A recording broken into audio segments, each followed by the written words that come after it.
முதல்ல கடகராசிக்கு பார்த்தீங்கன்னா 3ஆம் பாவத்தில் இருந்த கேது இப்போ 2ஆம் பாவத்திற்கு வருகிறார். ராகு பகவான் பார்த்தீங்கன்னா 9ஆம் பாவத்திலிருந்து அஷ்டமஸ்தானத்திற்கு வருகிறார். ஏங்க ஏற்கனவே அந்த அஷ்டம சனி படாத பாடு படுத்துது. இப்போ ராகுவும் சேர்ந்து அங்கே உட்கார்றாரு. இதனால என்னங்க கஷ்டம் வரும் நீங்கள் என்ன சொல்றது எனக்கு காதில் விழுது. ஒரு நல்ல ஜோதிடர் என்பவர் ராகுவை வைத்தும் கேதுவை வைத்து மட்டுமே பலன் சொன்னா போறோம். 80% அவங்க மார்க் வாங்கிடலாம்.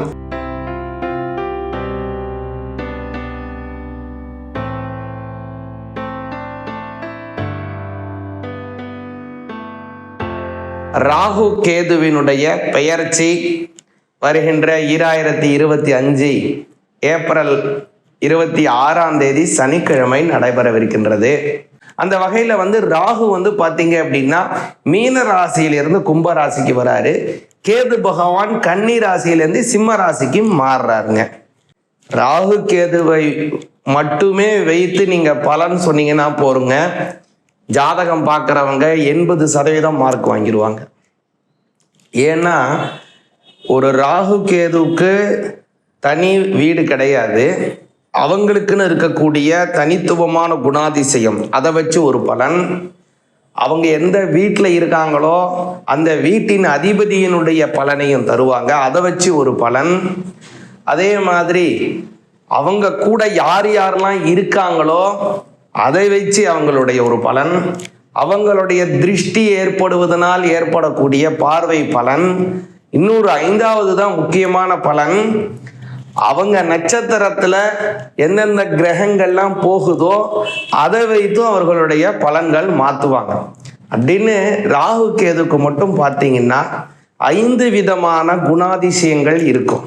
குலதெய்வத்தினுடைய ஆசீர்வாதம் கிடைக்குது. ஒருத்தர் குலதெய்வ அனுகிரகம் இருக்குன்னு ஒருத்தவரை நம்ம ஜாதகத்தை வச்சு பார்க்கணும் அப்படின்னா ராகுவை தான் முதல்ல பார்க்கணும். ராகு எங்க இருக்காரு, ராகுக்கு என்ன பார்வை இருக்கு, இப்போ எப்படி கோச்சாரத்துல போகுதுங்கிறத வச்சு தான் அவங்களுக்கு அந்த குலதெய்வ அனுகிரகம் இருக்கா இல்லையாங்கிறத சொல்ல முடியும். நிறைய மொழிகளை பேசணும், நம்ம வியாபாரம் வெளிநாடுகள்லாம் விஸ்தீர்ணம் அடையணும் அப்படின்னாலும் முதல்ல ஜாதகத்துல எதை பார்ப்பாங்கன்னா ராகு 11ஓட சம்பந்தப்படுதா, 9ஆம் பாவத்தோட சம்பந்தப்படுதா அப்படிங்கிறத வச்சுதான் முதல்ல நிர்ணயம் பண்ணுவாங்களே. கேதுவை பார்த்தீங்க அப்படின்னா அவர் இஷ்ட தெய்வத்தினுடைய காரகனாக இருப்பவர். குலதெய்வம் அப்படின்னு ஒன்று இருந்தாலும் நமக்கு ஒரு பிடித்த சாமியாக ஒரு சாமியை கும்பிடுவோம். அது எந்த சாமியாக இருந்தாலும் சரிதான். அப்படி இருக்கக்கூடிய அந்த சாமியினுடைய அனுகிரகத்தை தரக்கூடியவர் கேது பகவான்.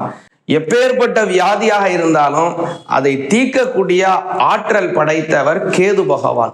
அப்படியேற்பட்ட அந்த ராகுவும் கேதுவினுடைய பெயர்ச்சியினால நமக்கு என்ன பலன் கிடைக்குங்கிறத முதல்ல பார்ப்போம். கடகராசியான உங்களுக்கு இந்த ராகு கேதுவினுடைய பயிற்சி எப்படியான பலன்களை வழங்குறது அப்படிங்கிறத கொஞ்சம் நல்லா தெளிவாக பாருங்க. முதல்ல கடகராசிக்கு பார்த்தீங்கன்னா 3ஆம் பாவத்தில் இருந்த கேது இப்போ 2ஆம் பாவத்திற்கு வருகிறார். அதே மாதிரி ராகு பகவான் பார்த்தீங்கன்னா 9ஆம் பாவத்திலிருந்து அஷ்டமஸ்தானத்திற்கு வருகிறார். இதனுடைய அமைப்பு அப்படிங்கிறது பல நல்ல விஷயங்களையும் வழங்குறது. சில இதுல நீங்க கவனமாக இருக்க வேண்டியதையும் இது குறிகாட்டுறது. கேது பகவான் இதுவரை 3ல் இருந்தார் இல்லையா, அதனோட அமைப்பை பார்த்தீங்க அப்படின்னா வாழ்க்கை துணைவருக்கும் உங்களுக்கும் சில கருத்து வேறுபாடுகள் ஏற்படுறது. கணவன் மனைவியிடையே கொஞ்சம் அடிக்கடி சச்சரவுகள் சண்டைகள் ஏற்படுவது, இது எல்லாம் நடந்திருக்கும். எதையெல்லாம் நடந்திருக்கும்னா கேது 3ல் இருந்ததுனால கணவன் மனைவியிடையே அந்யோன்யம் குறைந்திருக்கும். அப்புறம் தேவையற்ற இடம் மாற்றம் நிகழ்ந்திருக்கும். இதெல்லாம் உங்களுக்கு நடந்திருக்க வேண்டியதுங்க. அப்புறம் பொருளாதார ரீதியாக சில இடத்திலே நீங்கள் லாக் ஆகி இருப்பீங்க. ஏதாவது ஒரு இடத்துல பணம் கொடுத்துருக்கீங்க, அல்லது ஒரு கடனாக யாருக்கோ கொடுத்துருக்கீங்க, அல்லது ஒரு முதலீடு செய்யலாம், இதை வாங்கி போடுவோம் பின்னாடி பயன்படும் அப்படின்னு ஏதோ ஒரு பொருளோ அல்லது ஏதோ ஒரு விஷயமோ வாங்கியிருக்கீங்க. ஆனால் அந்த பணம் கொடுத்துருந்தீங்கன்னா அந்த கொடுத்த இடத்துல திரும்ப ரிட்டர்ன் வந்திருக்காது. அல்லது பணம் வந்து ஒரு கடன் கொடுத்தீங்கன்னா ஒரு வட்டி உங்களுக்கு கூட வந்திருக்காது. அதே மாதிரி ஒரு முதலீடு செய்திருந்தீங்கன்னா நீங்கள் வாங்கினது அதனுடைய வேல்யூ ரொம்ப குறைஞ்சு போயிருக்கும். அப்படின்னு பல வகையில் உங்களுக்கு நீங்கள் செய்த முதலீடு உங்களுக்கு திரும்பி ஒரு பிரதி உபகாரத்தை செய்யாமலே போயிருக்குங்க. ஆனால் இப்போ பார்த்தீங்கன்னா கேது 3ஆம் பாவத்திலிருந்து 2ஆம் பாவத்திற்கு வருகிறார். இதனுடைய அமைப்பு பார்த்தீங்க அப்படின்னா பொருளாதார ரீதியாக நல்ல வளர்ச்சிங்கிறது ஒன்று. அப்புறம் ஏற்கனவே இது மாதிரி அதாவது பணம் கொடுக்கல் வாங்கல் இதில் ஏதோ பிரச்சனை இருந்தால், ஏற்கனவே செய்த முதலீட்டிலிருந்து உங்களுக்கு லாபம் வராமல் இருந்தால் அவைகளெல்லாம் இந்த கேது பகவான் நிவர்த்தி செய்து 2ஆம் பாவத்தில் வரக்கூடிய காலங்கிறதுனால முதலீடு செய்த இடத்துலேருந்து லாபம் ஏற்படும். கடன் கொடுத்துருந்தீங்கன்னா அந்த கடன் வசூலாகும் அப்படின்னு நன்மைகளை கேது பகவான் வழங்குறாரு. கேது பகவான் ஞான மோட்சக்காரகன். ஞான மோட்சக்காரகன் 2ஆம் பாவத்தில் வர்றதுனால பார்த்தீங்க அப்படின்னா உங்களுக்கு அபரிமிதமான வளர்ச்சிகளை தருவார். பணங்காசுகள் சேர்க்கை ஏற்படும். ஏன்னா 2ஆம் வீடு அப்படிங்கிறது வந்து தனஸ்தானம், வாக்குஸ்தானம், குடும்பஸ்தானம் அப்படின்னு பேர். அந்த தனஸ்தானத்திற்கு வரக்கூடிய ஞான மோட்சக்காரகன் கேது குடும்பத்திலே நல்ல சந்தோஷம், குடும்பத்திலே விட்டு கொடுத்து போகக்கூடிய அந்யோன்ய பாவங்கள், அதே மாதிரி பல வகையிலும் பொருளாதார வரவுகள், அதே மாதிரி வந்த பொருள் நல்ல செலவுகள், உருப்படியான செலவுகளாக ஆகக்கூடிய தன்மை அப்படின்னு நல்ல விஷயத்தை அவர் தருவாருங்க உங்களுக்கு கடகராசிக்கு. அப்புறம் இந்த கேது பகவானுடைய இன்னொரு அம்சம் என்ன அப்படின்னு பார்த்தீங்கன்னா இந்த இடத்துல சூரிய பகவானாக மாறுகிறார். கடகராசிக்கு பார்த்தீங்கன்னா சூரிய தசை ரொம்ப முக்கியமான தசை. ஏன்னா அதுல தான் வந்து பணம் சேர்ப்பதாக இருந்தாலும் சரிதான், பொருளாதார ரீதியாக உயர்வு நிலையை அவங்க அடைவதாக இருந்தாலும் சரிதான், யாருக்குமே அந்த கடகராசிக்காரங்களுக்கு சூரிய திசையில தான் ஒரு முன்னேற்றங்கிறது ஏற்படும். ஆனால் ஒரு சில நபருக்கு பார்த்தீங்கன்னா கடகராசிக்காரங்களுக்கு அவங்களினுடைய 2, 3, 4 பாதங்கள் வகையில பார்த்தீங்கன்னா அந்த சூரிய தசை 30 வயசு 40 வயசு அது கழிஞ்சுதான் வரக்கூடிய அமைப்பாக மாறிடுங்க. ஏன்னா இந்த சூரிய தசை மிக முக்கியமான தசை கடகராசிக்கு. ஆனால் அந்த தசாபுத்தி வருவதில் பார்த்தீங்கன்னா கொஞ்சம் காலம் தாழ்ந்தி போவதற்கு வாய்ப்பு இருக்கு. ஆனால் இந்த கேது பகவான் சூரியனை தூண்டும்படியாக, அதாவது சூரியனை ஆக்டிவேட் பண்றதுக்காக அங்க வராரு இல்லைங்களா. அதனால இப்போ உங்களுக்கு சூரிய தசையில என்ன பலன் கிடைக்கணுமோ அது கிடைக்க போகுதுங்க. உங்களுக்கு என்ன பலன் அப்படின்னு பார்த்தீங்கன்னா பொருளாதார வளர்ச்சிகள், அரசாங்க உத்தியோகம் கிடைப்பது, வேலை இல்லாதவர்களுக்கு வேலை கிடைப்பது, உங்களுடைய பேச்சுக்கு நல்ல மரியாதை. இதுவரை வந்து உங்களை பொருட்டா கூட மதிக்க மாட்டாங்க. இதுவரைக்கும் இதெல்லாம் என்னடா சொல்றது, நம்ம என்ன கேட்கறதுன்னு போயிட்டு இருப்பாங்க. உங்களுடைய பேச்சுக்கு உங்களுடைய வீட்டுல மரியாதை இல்லாமல் இருந்திருக்கலாம். சமூகத்துல ஒரு 4 இடம் சேரக்கூடிய இடத்துல கூட உங்களுக்கு மரியாதை இல்லாமல் போயிருக்கலாம். உங்களுடைய அலுவலகத்துல கூட உங்களுக்குன்னு ஒரு மதிப்பு இல்லாமல் போயிருக்கலாம். உங்களுடைய பேச்சுக்கு முக்கியத்துவம் இல்லாமல் இருந்திருக்கலாம். ஆனா இப்போ நீங்க பாத்தீங்க அப்படின்னா 2ஆம் இடத்திற்கு ஞானக்காரகன் வர்றதுனால உங்க பேச்சிலே நல்ல ஞானம் இருக்கும். அது பலரையும் கவரும்படியாக அமையும். உங்க பேச்சிற்கு முக்கியத்துவம் கொடுப்பது மாதிரியான வளர்ச்சிகளை அவர் உருவாக்குவார். அதனால உங்க பேச்சுக்கு மரியாதை இல்லாத வேலைக்கு போனவங்க உங்ககிட்ட வந்து நீங்க தான் இதை செஞ்சு கொடுக்கணும், நீங்க தாங்க இவனுக்கு வேலை வாங்கி கொடுக்கணும், உங்களால தாங்க இது முடியும், நீங்க தான் இதை பண்ணி கொடுக்கணும்னு உங்களை முக்கியத்துவம் படுத்தி உங்களை கூப்பிடுவாங்க. அப்படின்னு உங்களுக்கு ஒரு நல்ல வளர்ச்சிகளை கடகராசிக்காரங்களுக்கு இந்த கேது பகவான் வழங்குறாரு. இப்போ இன்னொரு முக்கியமான விஷயம் என்னன்னு பார்த்தீங்கன்னாங்க, கேது பகவானினுடைய சாரம் ரொம்ப முக்கியங்க. முதல்ல சூரிய நட்சத்திரத்துல சாரம் வாங்கி அடுத்தது சுக்கிரனுடைய சாரத்தை அவர் வாங்குறாருங்க. இந்த சுக்கிரனுடைய சாரம் அப்படிங்கிறது கடகராசிக்கு பார்த்தீங்கன்னா 11க்கு உடையவர். அதே மாதிரி பார்த்தீங்கன்னா 1, 2, 3, 4க்கு உடையவர். 4ஆம் பாவத்திற்கும் 11ஆம் பாவத்திற்கும் உடையவரினுடைய சாரத்துல 2ஆம் பாவமான இடத்துல கேது லிங்க் ஆகிறார் இல்லைங்களா? அதனால உங்களுக்கு பார்த்தீங்கன்னா வீடு வாங்கக்கூடிய அமைப்பை உருவாகும், வெளிநாடுகள் செல்லுவதற்கான வாய்ப்புகள் உருவாகும். அதே மாதிரி ரொம்ப நாளாக வாடகை வீட்டில் இருக்கோம், எப்போ நாம் சொந்த வீட்டுக்கு போவோம் அப்படிங்கிற ஒரு கனவுல இருக்கிறவங்களுக்கு சொந்த வீடு சொல்லக்கூடிய ஒரு யோகத்தை கேது பகவான் உருவாக்குறார். ஏன்னா சுக்கிரனுடைய காலில் அவர் போகிறார். எப்பயிலேருந்து போறார் அப்படின்னு பார்த்தீங்கன்னா மே மாசம் 28ஆம் தேதி 2025 ஜனவரி மாசம் 2ஆம் தேதி 2026 வரை இந்த காலத்துல கேது பகவான் சுக்கிரனுடைய காலில் போறாரு.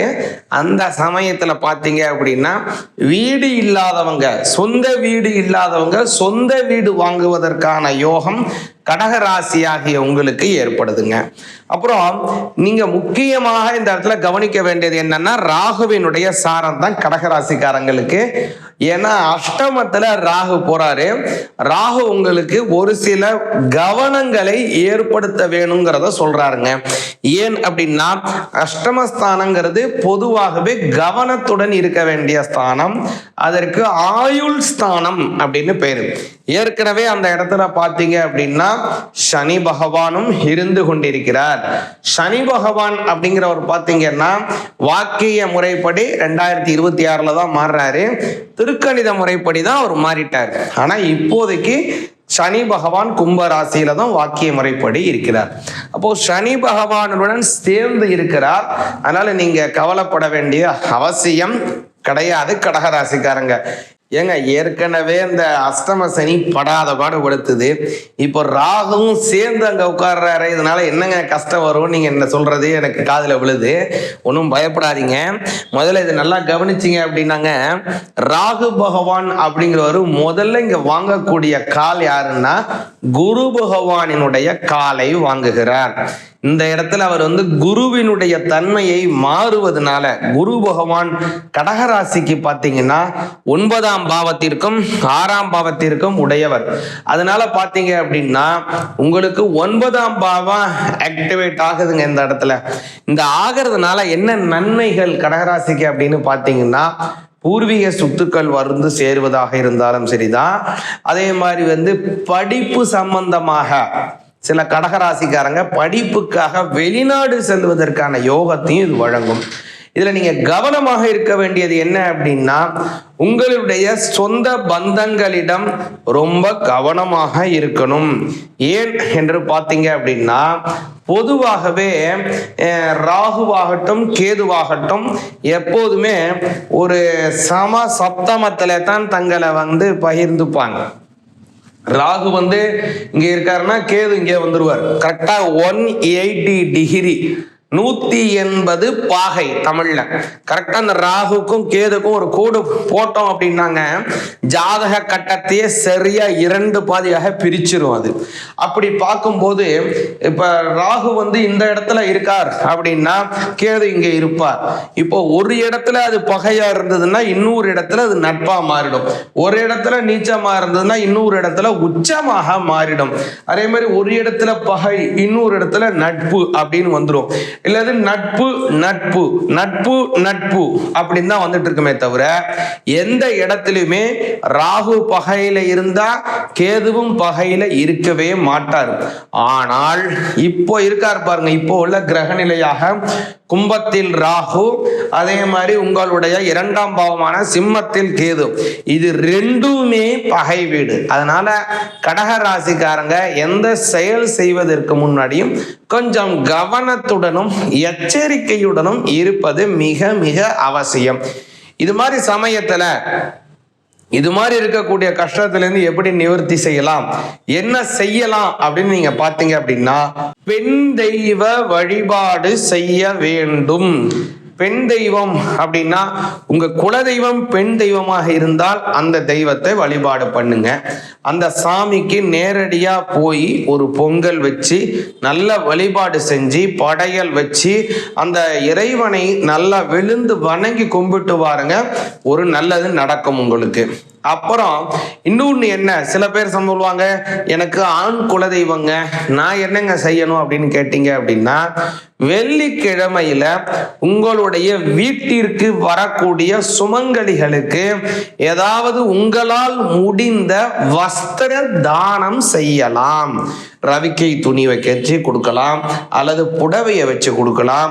அது மாதிரி உங்களால் என்ன முடியுமோ வீட்டிற்கு வரக்கூடிய சுமங்கலிகளுக்கு அந்த வஸ்திரத்தை வச்சு கொடுங்க, ரொம்ப நல்லது நடக்குங்க.